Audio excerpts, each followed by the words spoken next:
Hello, in this video I will show you how you can customize always on display on OnePlus Nord 5.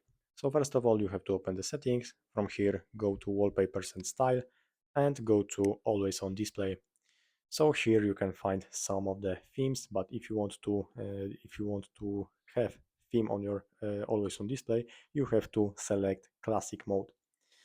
So now you can find display settings over here, and you can go to the info and you can select what you want to have on your always on display: time, date, battery, and notifications. And also you can turn off every of these options.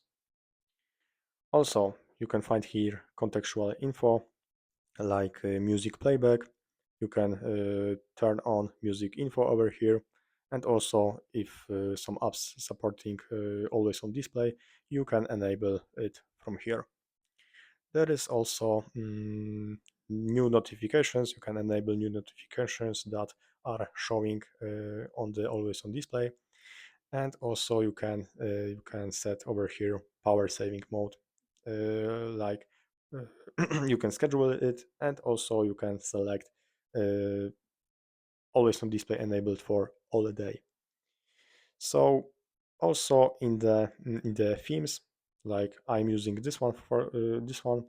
So also you are able to change text colors from here. When it's done, click apply, and basically that's all. You can customize your always on display from this section. Thanks for watching and subscribe this channel.